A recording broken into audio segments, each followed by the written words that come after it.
ನಮಸ್ಕಾರ ಕರ್ನಾಟಕ. ಈಗಾಗಲೇ second PUC result ಬಂದಾಗಿದೆ. ಎಲ್ಲರೂ ತುಂಬಾನೇ ರ್ಯಾಂಕ್ ಅಂತ ತೆಗೆದು, ಸೊ ಎಲ್ಲರಿಗೆ ನನ್ನ ಪರವಾಗಿ ಒಂದು ಕಂಗ್ರಾಚುಲೇಷನ್ ಹೇಳಲಿಕ್ಕೆ ಇಷ್ಟಪಡ್ತೀನಿ. ಇವತ್ತಿನ ಈ ವಿಷಯ ಏನಂದ್ರೆ, ಈಗಾಗಲೇ ಸೆಕೆಂಡ್ PUC ರಿಸಲ್ಟ್ ಎಲ್ಲ ಬಂತು, ಎಲ್ಲ ಪಾಸ್ ಆದ್ರೆ ಏನಾದ್ರೆ ನೆಕ್ಸ್ಟ್ ಈಗ ಫ್ಯೂಚರ್, ನೆಕ್ಸ್ಟ್ ಈಗ ಅವರಿಗೆ ಏನು ಸಬ್ಜೆಕ್ಟ್, ಏನು ಕೋರ್ಸ್ ಮಾಡೋದು ಅಂದ್ರೆ, ಕೆಲವರಿಗೆ ಇಂಜಿನಿಯರಿಂಗ್ ಮಾಡೋದಲ್ಲ, ಬೇರೆ ಬೇರೆ ಡಿಗ್ರಿ ಏನೋ ಎಸೆಟ್ರಾ ಏನಾದ್ರು ಇದಿರುತ್ತೆ.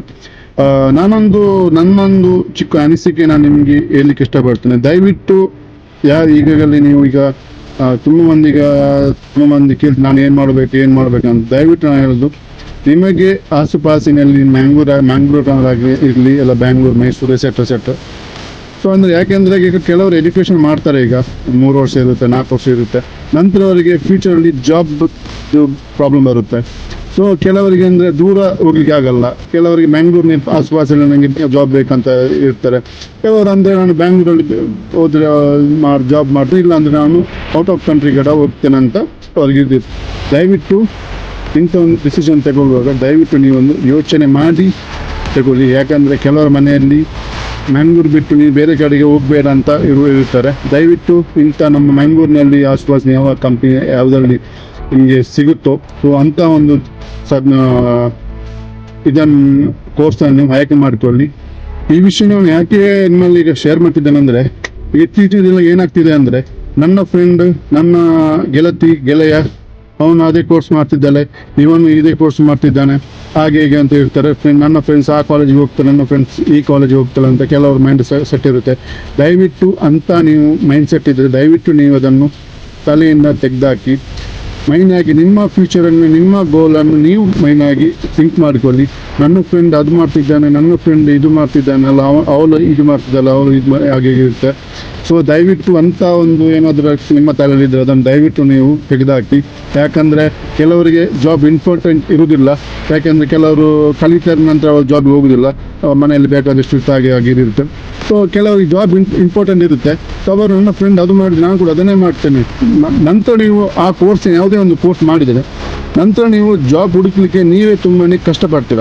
ಸೊ ಅದಕ್ಕೋಸ್ಕರ ದಯವಿಟ್ಟು ನಾನು ನಿಮ್ಮ ಹೇಳ್ತಿರೋದು, ಈಗ ನಿಮಗೆ ಟೈಮ್ ಇದೆ ಇನ್ನೂ ಕೂಡ. ಸೊ ಈಗ ನೀಟ್ ಅಂತ ಎಕ್ಸಾಮ್ ಎಲ್ಲ ಬರಲಿಕ್ಕೆ ಇರುತ್ತೆ ಅಂತ ಎಲ್ಲ ಬರೆಯಿರಿ, ಅದಕ್ಕೆ ರೆಡಿಯಾಗಿ ನಂತರ ಯಾವ ಕೋರ್ಸ್ ಮಾಡೋದು ಅಂತ ದಯವಿಟ್ಟು ನೀವು ಯೋಚನೆ ಮಾಡಿ ನಂತರ ನೀವು ಒಂದು ಮುಂದೆ ಹೋಗಿರಿ. ಯಾಕಂದರೆ ಈಗ ಕೆಲವರ ಮನೆಯಲ್ಲಿ ಏನಿರುತ್ತೆ, ತಂದೆ ಏನಾದ್ರು ಇದ್ದರೆ, ನೀನು ಮಂಗಳೂರು ಬಿಟ್ಟು ನೀವು ಬೇರೆ ಕಡೆ ಹೋಗಬೇಡ, ನೀನು ಮಂಗಳೂರಿನಲ್ಲಿ ಕೆಲಸ ಮಾಡು, ಆ ಥರ ಏನಿರುತ್ತೆ. ಕೆಲವರು ಬ್ಯಾಂಗ್ಳೂರಲ್ಲಿ, ಕೆಲವು ಇರುತ್ತೆ, ನೀನು ತೊಂದರೆ, ನೀನು ಎಲ್ಲಿ ಬೇಕಾದರೂ ಹೋಗು, ನೀನು ಔಟ್ ಆಫ್ ಕಂಟ್ರಿ ಹೋಗು, ಬ್ಯಾಂಗ್ಳೂರು ಹೋಗಿ, ಎಲ್ಲಿ ಬೇಕಾದ್ರೂ ಹೋಗು, ಜಾಬ್ ಮಾಡು ಅಂಥವ್ರಿಗೆ ಓಕೆ. ಅಂಥವ್ರಿಗೆ ನಿಮಗೆ ಯಾವ ಕೋರ್ಸ್ ಕೂಡ ಮಾಡ್ಬೋದು. ಯಾಕಂದರೆ ನಾವು ಇಲ್ಲಿ ಕೆಲವು ಕೋರ್ಸ್ ಮಾಡ್ತೀರಾ. ಸೊ ಇಲ್ಲಿ ನಮ್ಮ ಮ್ಯಾಂಗ್ಳೂರಿನಲ್ಲಿ ಸ್ವಲ್ಪ ಕಷ್ಟ ಇರುತ್ತೆ, ಅಂದರೆ ಸ್ವಲ್ಪ ಜಾಬ್ ಸಿಗಲಿಕ್ಕೆ, ಇದು ಮಾಡಲಿಕ್ಕೆ ಟ್ರೈ ಮಾಡಲಿಕ್ಕೆ, ಜಾಬ್ ಸಿಕ್ಕಿದ್ರು ಕೂಡ ನಿಮಗೆ ಸರಿಯಾಗಿ ಸ್ಯಾಲ್ರಿ ಸಿಗೋದಿಲ್ಲ. ಸೊ ಆ ಥರ ಏನೋ ಪ್ರಾಬ್ಲಮ್ ಇರುತ್ತೆ. ದಯವಿಟ್ಟು ಈಗ ನಾವು ಡಿಗ್ರಿಯಲ್ಲಿ ಮಾಡಿದ್ರು ಕೂಡ ಸೇಮ್ ಪ್ರಾಬ್ಲಮ್ಮೇ, ಬಟ್ ಆದರೂ ಕೂಡ ಡಿಗ್ರಿ ಎಲ್ಲ ಮಾಡಿದರೆ, ಅಕೌಂಟ್ ಆದ ಮಾಡಿ ಎಲ್ಲಾದರೂ ಒಂದು ಚಿಕ್ಕ ಒಂದು ಇದರಲ್ಲಿ ಆದರೂ ನಿಮಗೆ ಜಾಬ್ ಸಿಗುತ್ತೆ. ಇನ್ನು ಕೆಲವು ಕೋರ್ಸ್ ಇದೆ, ಸ್ವಂತ ಕೋರ್ಸಲ್ಲಿ ನೀವು ಮಾಡಿದರೆ ನಿಮಗೆ ಮ್ಯಾಂಗ್ಳೂರು ಬಿಟ್ಟು ನೀವು ಹೋಗ್ಬೇಕಾಗತ್ತೆ. ಅಂಥ ಕೋರ್ಸನ್ನು ದಯವಿಟ್ಟು ಮಾಡಬೇಡಿ, ಯಾರಿಗೆ ಅಂಥ ಪ್ರಾಬ್ಲಮ್ ಇದೆಯೋ. ಸೊ ಯಾಕಂದರೆ ಒಂದು ಯಾವುದೇ ಕೋರ್ಸ್ ಮಾಡ್ಕೊಳ್ಳುವಾಗ ಒಂದು 4-5 ಮಂದಿ ಕೇಳಿ ತಿಳ್ಕೊಳ್ಳಿ, ನಂತರ ನಿಮ್ಮ ಮನೆಯವರಲ್ಲಿ ಕೂಡ ಹೇಳಿ, ಅವರಲ್ಲಿ ಕೂಡ ಸ್ವಲ್ಪ ಮಾತಾಡಿ ಹೇಳಿ, ಯಾಕೆ ನಾನು ಇಂಥ ಕೋರ್ಸ್ ಮಾಡಿದರೆ ನಾನು ಮಂಗಳೂರು ಬಿಟ್ಟು ನಾನು ಬ್ಯಾಂಗ್ಳೂರು ಕೂಡ ಹೋಗ್ಬೇಕು, ಅಲ್ಲ ಎಲ್ಲಿ ಸಿಗುತ್ತೆ ನಾನು ಅಲ್ಲಿಗೆ ಹೋಗಬೇಕು, ನಿಮಗೆ ಒಪ್ಪಿಗೆ ಇದೆಯೋ ಅಂತ ಒಂದು ಮನೆಯಲ್ಲಿ ಕೇಳಿ ತಿಳ್ಕೊಂಡು ನಂತರ ನೀವು ಅಂಥ ಕೋರ್ಸ್ ಮಾಡಿ. ಇಲ್ಲಾಂದ್ರೆ ನೀವು ಮಾಡಲಿಕ್ಕೆ ಹೋಗಬೇಡಿ. ನಿಮ್ಗೆ ಯಾವುದು ಈಸಿ ಆಗುತ್ತೋ ಅಂತ ಒಂದು ಮಾಡಿ. ಯಾಕಂದರೆ ಇತ್ತೀಚಿನ ದಿನಗಳಲ್ಲಿ ಸ್ವಲ್ಪ ಜಾಬ್ ಸಿಗಲಿಕ್ಕೆ ತುಂಬಾ ಕಷ್ಟ ಇದೆ, ಸ್ವಲ್ಪ ಹುಡುಕಬೇಕಾಗುತ್ತೆ. 1 ವರ್ಷ ಕೆಲವು ಲಕ್ ಚಾನ್ಸಲ್ಲಿ ಇದೆಲ್ಲ ಸೆಲೆಕ್ಟ್ ಆಗಿ ಸಿಗುತ್ತೆ, ಅದು ಬೇರೆ ಪ್ರಶ್ನೆ. ಮತ್ತು ಕೆಲವು ಸ್ವಲ್ಪ ಈಗ ತುಂಬ ಮಂದಿ ಈಗ ಇದ್ದಾರೆ, ಈಗ 2026-4 ಕಲಿತವ್ರು ಇವರು ಜಾಬ್ ಹೋಗ್ತಿದ್ದಾರೆ.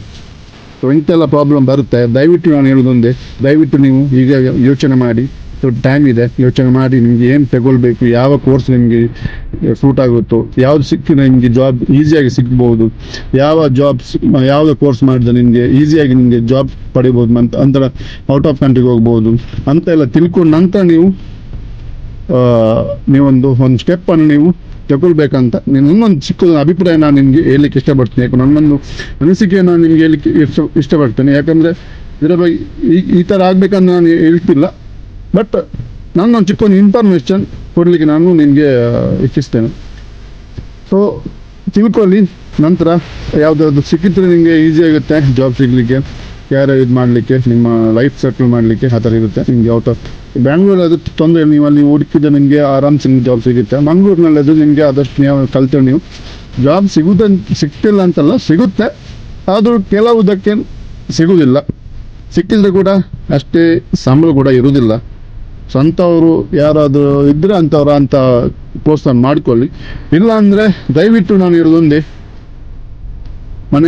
ಮನೆಯವರಲ್ಲಿ ನಿಮ್ಮ ಅಕ್ಕ ಅಣ್ಣ ತಮ್ಮ ಯಾರೆಲ್ಲ ಅಕ್ಕನ ಇದ್ದರೆ ಎಲ್ಲ ತಂದೆ ತಾಯಿ ಇದ್ದರೆ ಅವರೆಲ್ಲ ಮಾತನಾಡಿ ನಂತರ ನೀವು ಡಿಸೈಡ್ ಮಾಡಿಕೊಳ್ಳಿ ಏನು ಮಾಡಿದ್ರೆ ಏನಾಗ್ಬೋದು ಅಂತ, ಯಾವ ಥರ ಕೋರ್ಸ್ ಮಾಡಿದ್ರೆ ನಿಮಗೆ ತುಂಬಾ ಬೆನಿಫಿಟ್ ಅಂತ. ಸೊ ನಂತರ ನೀವು ಡಿಸೈಡ್ ಮಾಡಿ. Okay guys, thank you. ನಿಮಗೆ ಇದು ಇಷ್ಟ ಆಗಿದ್ದರೆ ಶೇರ್ ಮಾಡಿ, ಇಲ್ಲಾಂದರೆ ನನ್ನ ಯೂಟ್ಯೂಬ್ ಚಾನಲ್ನ ಸಬ್ಸ್ಕ್ರೈಬ್ ಮಾಡಿ, ಅದು ಸ್ವಲ್ಪ ಸಪೋರ್ಟ್ ಮಾಡಿ. ಅದೇ ರೀತಿ ಇನ್ಸ್ಟಾಗ್ರಾಮ್ ಕೂಡ ಇದೆ, ಇನ್ಸ್ಟಾಗ್ರಾಮಲ್ಲಿ ಕೂಡ ಫಾಲೋ ಮಾಡಿ. ಇದರಲ್ಲಿ ಕೂಡ ನಿಮಗೆ ಜಾಬ್ ಅಪ್ಡೇಟ್ ಎಲ್ಲ ಬರ್ತದೆ ಆದಷ್ಟು ಬೇಗ. ಯಾರು ನನ್ನ ಯೂಟ್ಯೂಬ್ ಚಾನಲ್ನ ಸಬ್ಸ್ಕ್ರೈಬ್ ಮಾಡಲಿಲ್ಲ ಅಂದರೆ ಆದಷ್ಟು ಬೇಗ ಸಬ್ಸ್ಕ್ರೈಬ್ ಮಾಡ್ತೀವಿ. Okay guys, thank you, bye. All the best ನಿಮ್ಮ ಫ್ಯೂಚರ್ಗೆಲ್ಲ ಒಳ್ಳೆಯದಾಗಲಿ, ಟ್ರೈ ಮಾಡಿ. Okay, thank you, bye.